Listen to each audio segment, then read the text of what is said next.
Salut à tous, c'est Hallucination et aujourd'hui je vais vous raconter ma première fois au L seul. Pour ceux qui ne le savent pas, j'ai déjà réalisé un épisode qui se nomme Mon premier trip au L.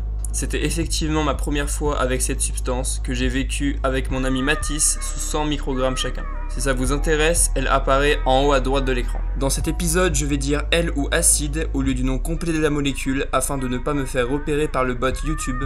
Je vous invite à faire de même en commentaire. Ça fait déjà un long moment que je voulais essayer le L seul. J'ai 6 microdoses contenant 10 microgrammes l'unité. Je suis sûr que ce qu'elle contient est bien la substance recherchée. Je suis également certain du dosage. 60 microgrammes avec le L correspond à une dose entre light et common selon PsychonautWiki. Je me suis quand même renseigné pour ne serait-ce qu'imaginer de façon générale l'intensité que j'allais aborder. Au final, on m'a dit qu'il y aurait beaucoup de visuels, avec un côté mental très présent mais gérable, et un léger côté physique. Je m'en sentais capable car j'avais déjà vécu de nombreuses expériences psychédéliques dans ma vie. J'avais également de l'expérience avec le L et ayant déjà trippé avec 2 à 3 fois la dose que j'allais essayer là, je me sentais plutôt confiant. Ma dernière expérience psychédélique remontait à 5 mois auparavant et mon dernier trip au L remontait à quasiment 1 an. Comment dire que ma tolérance avait eu largement le temps de revenir à zéro. Pour la plupart des psychédéliques, la tolérance est fixée à 2 semaines minimum. Bien sûr, en vue de l'intensité de l'expérience, c'est bien mieux d'attendre beaucoup plus longtemps afin de s'y remettre et d'avoir correctement digéré son trip. Je m'étais préparé psychologiquement à l'expérience 1 semaine à l'avance. J'avais fixé la date au préalable bien avant. Un jour bien précis, un jour où je serais tout seul chez moi et où la météo allait être en ma faveur. Le jour J arrive enfin. Pour une fois, je ressens très peu d'appréhension et beaucoup d'excitation. On va dire que je m'y étais trop bien préparé. Mon set and setting était réellement parfait, mis à part que j'étais seul, mais bon. Ça fait partie de l'expérience, donc je l'accepte, je suis bien obligé. J'ai dispersé des sources d'eau un peu partout dans la maison pour pouvoir m'hydrater à tout moment sans avoir besoin de me déplacer ou même d'y penser. Grâce à mon jardin, j'ai un accès direct à l'extérieur avec un ciel bleu et un soleil resplendissant entouré de quelques nuages, tout en restant chez moi dans mon terrain. Je suis donc dans un lieu qui me rassure, où je me sens bien, où j'ai confiance et surtout que je connais très bien, qui donne également un accès à l'extérieur tout en restant dans le cadre du chez moi. J'ai rechargé mes 2 enceintes avec mon casque afin d'avoir différentes sources de son à disposition. J'ai également créé une playlist regroupant tous les différents sons que j'avais écoutés durant ce trip. Si ça vous intéresse, j'ai recréé la playlist sur la chaîne. Elle apparaît aussi en haut à droite de l'écran. Je m'étais aussi écrit une petite liste des choses à faire pendant ce trip par peur d'oublier. Bref, vous l'avez compris, mon set and setting est vraiment parfait et je ne le sais que trop bien. J'ai fini de manger à midi. J'attends donc 3 heures avant de drop afin de ne pas perturber la digestion, ni retarder la montée des effets. De 12 à 14 heures, je vis ma vie, je me détends, je me repose tout en rechargeant mon téléphone. Une fois 14h30 passées, je décide d'aller prendre, comme à mon habitude, une douche froide, accompagnée d'un peu de musique qui m'a permis en quelque sorte de me purifier physiquement, de me changer les idées et de me réveiller. Une fois sorti de cette douche, j'en ai profité pour méditer quelques minutes afin de me concentrer et de me détendre. Il est maintenant 15 heures, je drop 50 microgrammes, donc 5 microdoses, avant de m'installer dans mon canapé et de lancer une série que je souhaitais regarder sous elle il y a de ça quelques temps. J'ai nommé The Midnight Gospel. Je vous invite à aller la voir, tout se passe sur Netflix. Ceux qui la connaissent doivent comprendre pourquoi. 20 minutes passèrent, je ressens un léger côté stimulant envahir mon corps. Je commence à transpirer, mais c'est tout. 10 minutes plus tard, sans plus. Je commence à désespérer, je me dis que je vais sûrement finir par être déçu. Que, comme d'habitude, je m'attendais à quelque chose qui était au-delà de mes attentes. Je décide d'aller prod la dernière microdose qu'il me reste 30 minutes après l'ingestion des 50 microgrammes. Me voilà maintenant à théoriquement 60 microgrammes. Puis je me réinstalle dans le canapé, je me regarde 2 épisodes de la série que je vous ai parlé juste avant, un qui parle de l'acceptation de soi et l'autre qui parle des drogues et des zombies. Bref, je ressens de plus en plus une sensation étrange derrière mes yeux, comme si j'avais des visuels derrière moi. Ma vision s'alourdit, j'ai l'impression de pouvoir zoomer, d'avoir une vision plus précise. D'un coup, vers 16 heures, je ressens une forte envie de me mettre au soleil. Je sors donc dehors, je m'allonge sur le dos, tranquillement sur mon canapé d'extérieur et je regarde le ciel. À ma grande surprise, j'aperçois peu à peu le ciel se déformer. Les couleurs s'intensifier, des halos de lumière apparaissent, j'ai l'impression d'observer la mer vue du ciel. Les nuages se transforment en pieuvres, dansant dans le ciel bleu fluo d'une beauté vraiment à couper le souffle. Malgré ça, je ne me sens pas à ma place. La montée s'enclenche, je commence à avoir des visuels vraiment très présents. Mais mentalement, je me dis que je n'arrive pas à lâcher prise, et il faudrait vraiment que je le fasse. Finalement, je me lève du canapé, avec l'envie de m'allonger dans l'herbe. Une fois debout, les notions de distance et de gravité sont vraiment très altérées. Et ce n'est que le début. Une fois arrivé devant l'herbe, j'avais carrément oublié ce que je faisais là. Je prends mon enceinte, je la pose sur la table avant de m'asseoir sur une chaise blanche un peu rouillée et très inconfortable. Ensuite, je me mets bras croisés sur la table. Après avoir lancé la playlist que je vous ai précédemment parlé, mélangeant tout style, qui m'a fait passer par plein d'émotions diverses et variées, j'observe mes pieds et je décide de me mettre pieds nus. J'avais envie d'un contact direct avec la nature. En regardant l'herbe, je vois le sol se transformer en plein de mini-plantes carnivores et de jolis cactus. En voyant ce visu, je ne comprenais pas pourquoi je ne ressentais pas la moindre douleur physique, ni le pourquoi du comment il ne m'attaquait pas. Puis je me suis rappelé d'un trip à 150 microgrammes de L où j'avais été le DJ d'une bonne centaine de plantes carnivores dans un champ. Donc je me suis dit sur le coup que ça devait être des fans un peu égarés.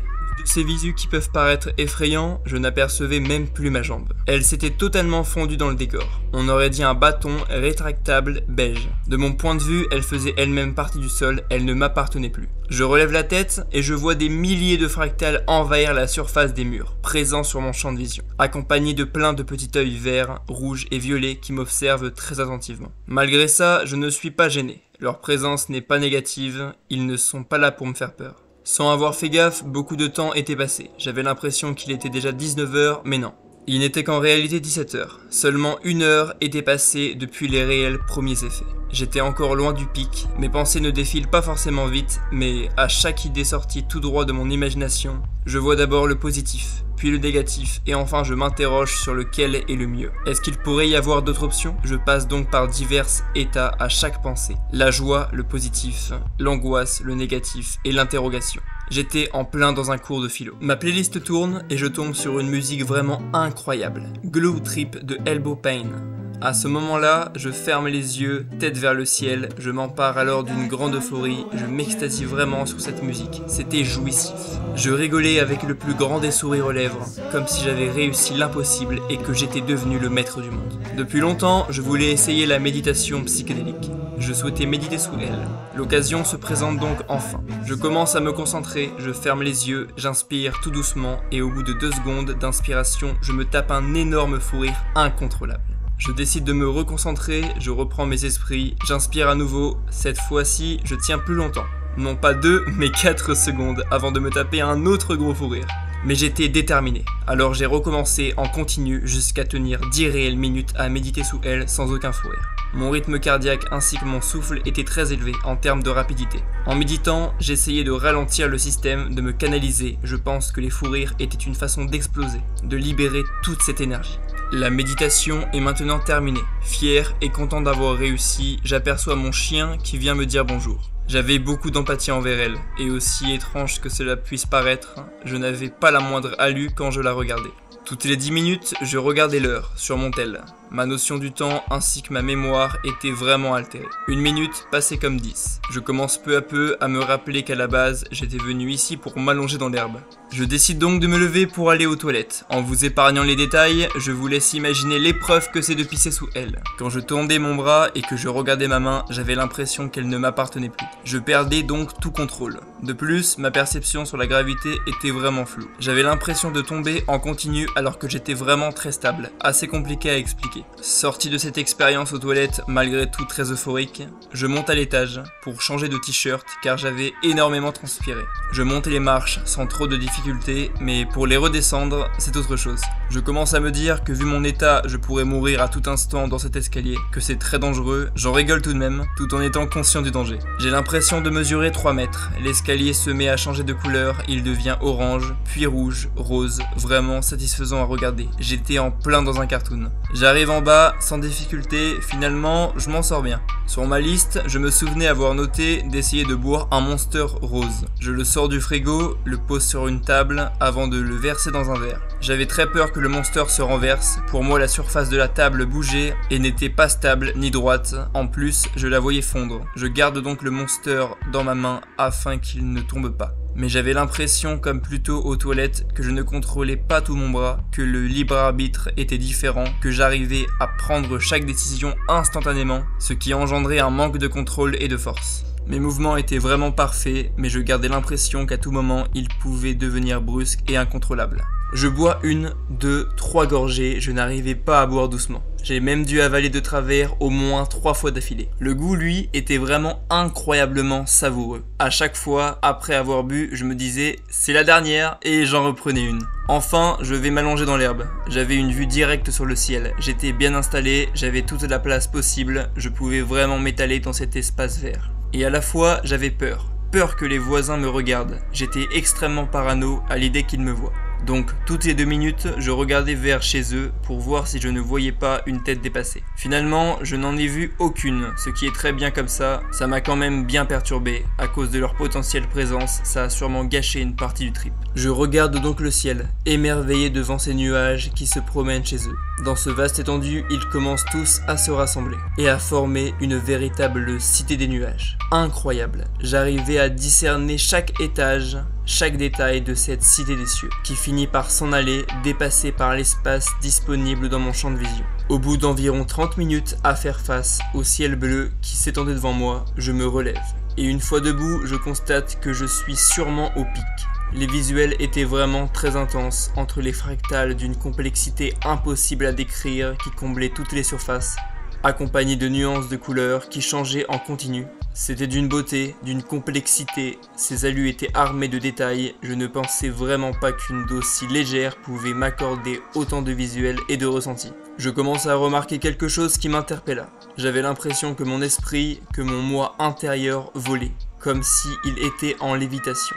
Ayant déjà effectué une sortie de corps sous elle, je me suis dit que ça avait peut-être un rapport. À ce moment-là, je ne pensais pas avoir de cou ni de tête. Je pensais contrôler mon corps à distance. Je décide donc, surpris par cette expérience, d'aller me regarder dans le miroir. Une fois devant le miroir, ça m'a littéralement surpris de découvrir que j'avais une tête et un cou. J'en étais conscient, mais cela m'a quand même fait réfléchir. Ça m'a fait bizarre, comme si je venais de le découvrir en sachant que je le savais déjà. Pour le fun et pour l'expérience, je me lance un défi. Un combat de regard avec mon reflet dans le miroir. Je me fixe, je vois mes yeux s'écarter, ma tête devenir floue avant de changer de forme. 1 fois, 2 fois, 3 fois, mais jamais plus. La deuxième fois, j'avais une tête qui semblait similaire à un phacochère, puis la dernière et 3e forme, je me voyais avec 4 yeux à la place initiale de mes cernes en pliant les yeux. Puis des formes géométriques s'y ajoutèrent, ce qui s'apparentait à des triangles d'aberration chromatique qui complétaient tout le reste de mon visage. Au départ, j'ai eu peur, mais aussi bizarre que cela puisse être, j'aime combattre mes peurs sous elle. Alors je me suis fixé en continu jusqu'à ne ressentir plus aucune émotion. Un peu plus tard, j'en avais fini avec le miroir. Il commençait à faire froid dehors, ma seule source de bonheur à l'extérieur à ce moment-là était principalement le soleil et la musique. Je décide une nouvelle fois de rentrer à l'intérieur, regarder un épisode de The Midnight Gospel qui était sur le thème de la mort, l'écoute, le pardon, la solitude, la vie et le moment présent. Thérapeutiquement, très inspirant et intéressant. J'avais déjà regardé tous les épisodes de la série auparavant, mais je souhaitais par-dessus tout les regarder sous elle. Il doit être environ 21h et j'ai vraiment faim. Je lance Discord, ce qui n'a aucun rapport à première vue. Je tombe avec un inconnu en vocal qui était apparemment abonné à la chaîne. Je lui parle super vite, je manque d'air au point où je parle à une vitesse démesurée, mais ça va, on se comprend. Je me rends compte sur le coup que je ne montre pas la meilleure image de moi-même, donc je reste à parler avec lui pendant environ 1 heure. On parle de tout et de rien, parfois on se comprend, parfois non. C'était marrant et très divertissant. On finit par raccrocher, il est 22h, j'ai vraiment très faim. Afin de ne pas bouleverser mon organisme et ma digestion étant déjà sous elle, je choisis 2 yaourts, des flambis. Je les ouvre, je les mange avec passion. Ils n'ont jamais été aussi bons. J'avais une intensification des goûts, c'était vraiment très cool. Je constate à présent toujours des visuels en insistant sur les surfaces avec un côté stimulant, très productif tout en ayant envie d'aller dormir, mais en sachant que ce n'allait pas être possible tout de suite. Je commence donc à réfléchir à mon trip, de long en large, en essayant de me souvenir des bons, des mauvais moments. Puis je décide d'aller dormir. Une fois dans mon lit, j'ai dû mettre au moins 3 heures à m'endormir. Finalement, je passe une nuit d'environ 6 heures. En prenant en compte l'expérience vécue la veille et en vue de la nuit que je venais de passer, je passe une journée vraiment vide en émotions due à mon importante fatigue mentale. Pendant tout le trip, il faut savoir que mes jambes tremblaient énormément, ce qui n'est pas un problème pour moi car je trouve que ça aide à me déstresser. De plus, ma mâchoire était extrêmement serrée. J'ai eu assez mal aux dents les jours qui suivaient la prise. Durant ce trip, j'avais prévu potentiellement d'y ajouter un combo de prod. Je pensais que j'allais être déçu des effets généraux, donc je souhaitais les intensifier, pour qu'ils deviennent plus intéressants pendant un faible instant. J'avais donc du protoxyde d'azote, aussi appelé N2O ou ballon, en ma possession. Si ça vous intéresse, je vous invite à aller voir mon épisode « Ma première fois au proto-ballon N2O », vous aurez un aperçu du potentiel de cette substance. A la fois, j'y présente aussi toutes sources d'informations principales qui concernent le proto.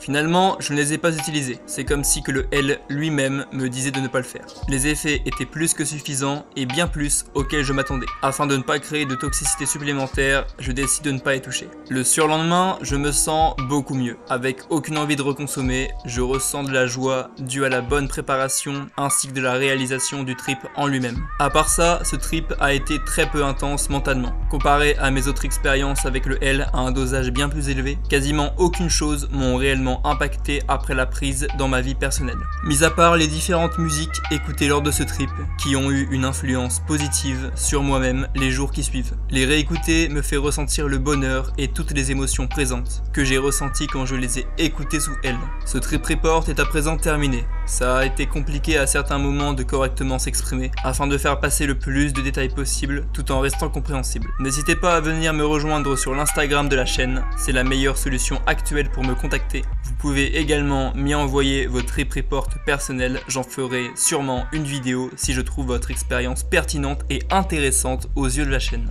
Si vous souhaitez enrichir vos connaissances ou vous renseigner davantage sur le L et bien d'autres choses encore, je vous mets le lien de Psychonautes et de Psychonautes Wiki en description qui vous redirigera vers toute information concernant le L. Merci d'avoir consacré du temps à ma personne, ça me fait plaisir de vous voir de plus en plus nombreux sur la chaîne. C'était Hallucination, à très bientôt.